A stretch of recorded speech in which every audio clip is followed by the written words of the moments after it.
हिमालय साहित्य संस्कृति एवं पर्यावरण मंच द्वारा बाबा भलकू समृद्धि कालका शिमला साहित्य रेल यात्रा का आयोजन किया गया। आज और कल 2 दिन तक चलने वाली इस यात्रा में देश के विभिन्न राज्यों से 32 साहित्यकार लेखक शामिल हैं।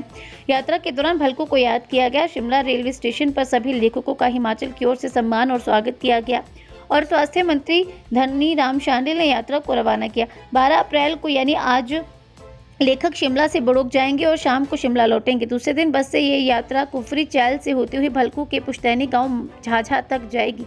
इस मौके पर स्वास्थ्य एवं परिवार कल्याण मंत्री धनीराम शांडिल भी साहित्य यात्रा में शामिल हुए।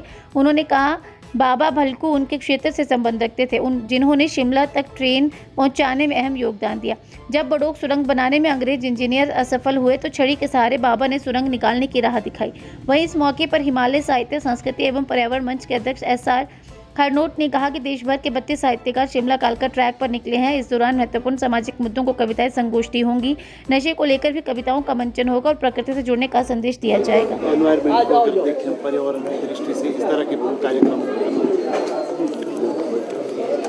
हिमालय का जो साहित्य मंच है, जो श्री SR खरनोट और उनकी टीम बड़े मैं समझता हूँ उद्यम से और बड़े परिश्रम से चलाती आ रही है। इस प्रकार का प्रोग्राम जिसमें पुरानी उन विभूतियों को हम याद करते हैं जिनमें से भलकू बाबा का नाम बड़े सॉर्ट ऑफ दिव्य रूप में याद करते हैं। ये देवभूमि है और जब शिमला कालका रेलवे लाइन बननी आरंभ हुई तो बहुत सी डिफिकल्टीज आ रही थी ब्रिटिश इंजीनियर्स को। यहाँ तक कि आपने देखा जो ब्रिटिश इंजीनियर थे कर्नल बड़ौग, जिनके नाम पे बड़ौग बाद में नाम बना, उन्होंने तो अपना बलिदान ही दे दिया। They found it very difficult कि कैसे सर्वे को पूरा किया जाए, किस प्रकार से एक ऐसी लाइन बनाई जाए जो सचमुच में सार्थक हो और ऑपरेशनल हो।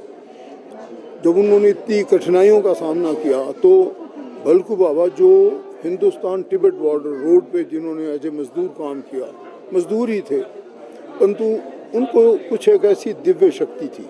उनके पास एक स्टिक होती है, इसको कुबड़ी बोलते हैं। हाँ, पहाड़ी भाषा में हमारे बुजुर्ग लोग खासकर दादाजी सारी कहानी हमें समझाया करते थे कि उन्हें दिव्य शक्ति थी कि किस प्रकार से कौन सी अलाइनमेंट से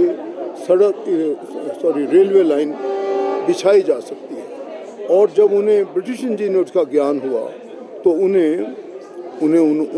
सहारा लिया और कहते हैं कि उसके बाद जहाँ जहाँ भी वो कुबड़ी जो स्टिक होती है उनको रखते थे वो ही एक प्रकार से सर्वे बना और उसी के आधार पर ये इतनी बड़ी रेलवे लाइन जिसमें आप हो 103 टनल तो आप जानते हैं और इसमें ब्रिजेस भी हैं, छोटे छोटे बड़े धम मिला के कोई लगभग इसमें बताते हैं कि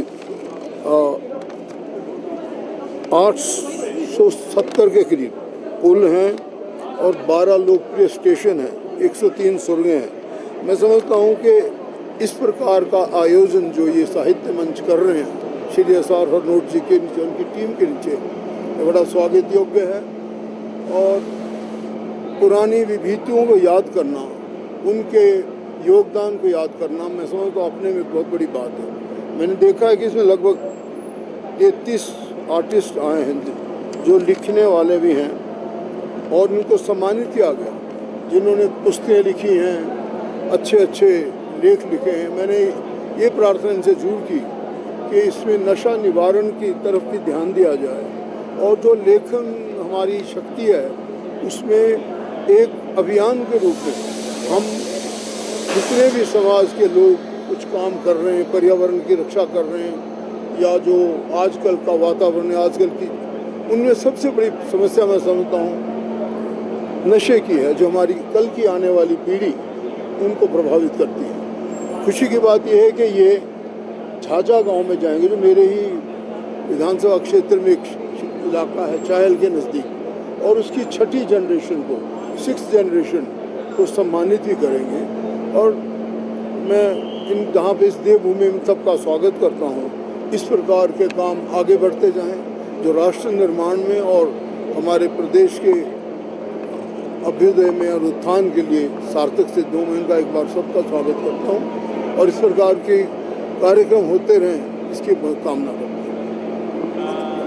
इसके अलावा सर एक अलग सा ये ट्रेन में एक उस तरह का प्रोग्राम है। जैसा आप जानते हैं, हिमालय साहित्य संस्कृति एवं पर्यावरण मंच ये ऐसी संस्था है जो साहित्य के लिए, पर्यावरण के लिए और अन्य गतिविधियों में संलग्न रहता है। इसमें हमारा मुख्य उद्देश्य तो जैसे आपने देखा बाबा भलकू स्मृति यात्रा है, तो हम बाबा भलकू को भी याद करते हैं और इस बहाने सारे लेखक मिलके पर्यावरण पे बात करते हैं, नशा मुक्ति पे बात करते हैं और चलती ट्रेन में गोष्ठियाँ होती हैं। और इस बार तो हम झाझा भी जा रहे हैं कल, और वहाँ जो छठी पीढ़ी के लोग हैं बाबा भलकू के परिजन, उनको भी सम्मानित कर रहे हैं। पर्यावरण मंच का एक महत्वपूर्ण जो पक्ष है वो पर्यावरण और नशा मुक्ति का भी है, क्योंकि हम लोग ऐतिहासिक गेटी थिएटर में और हिमाचल प्रदेश के अलग अलग कॉलेजों और स्कूलों में जाकर बच्चों के साथ गोष्ठियाँ करते हैं, जिनको प्रेरित करते हैं कि किताबें पढ़ें, साहित्य की तरफ ध्यान दें और अपनी लोक संस्कृति की तरफ ध्यान दें, क्योंकि जब आप पुस्तक संस्कृति को अपनाएंगे और साहित्य की तरफ जाएंगे और बच्चों के बीच आप इस तरह के कल्चरल कार्यक्रम करेंगे तो उनका ध्यान निस्संदेह साहित्य, कला और संस्कृति की तरफ जाएगा और वो जागरूक होंगे। और हमारा ये उद्देश्य रहता है कि हम साहित्य की तरफ से। ये देश में पहला इस तरह का एक अलग सा एक जो ट्रेन में जो इस तरह से, ये ट्रेन का तो देश में पहली तरह का कि चलती ट्रेन में हम गोष्ठियाँ करते हैं, क्योंकि ये छुक छुक ट्रेन है, आस्ते आस्ते चलती है। तो हम शिमला से बड़ोग जाते हैं और बड़ोग से हम वापस आ जाते हैं। तो 2017 से हम कर रहे हैं और बहुत ही लोकप्रिय कंसेप्ट हैं, क्योंकि आपने देखा होगा कि कहीं भी ट्रेन में, चलती ट्रेन में कोई गोष्ठियाँ नहीं होती, लेकिन हम एक परिवार की तरह 2 दिन रहते हैं और ट्रेन में एक बोगी में कोशिश करते हैं कि हम इकट्ठे हो जाएं और उसमें हम फिर संगीत के सत्र करते हैं। लोक गायक हैं हमारे साथ, कवि हमारे साथ हैं और बहुत पत्रकार हमारे साथ हैं। तो हम आपस में वर्तमान को लेके, जो वर्तमान में जो समय है हमारा, उसके साथ कैसे हम साहित्य को जोड़ें, कैसे संस्कृति को जोड़ें, पर्यावरण के लिए हम क्या कर सकते हैं।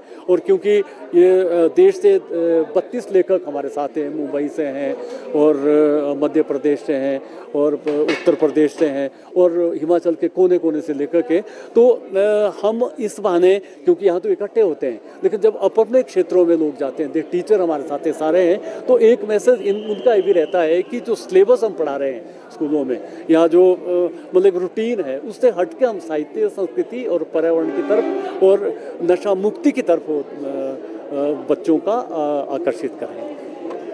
धन्यवाद।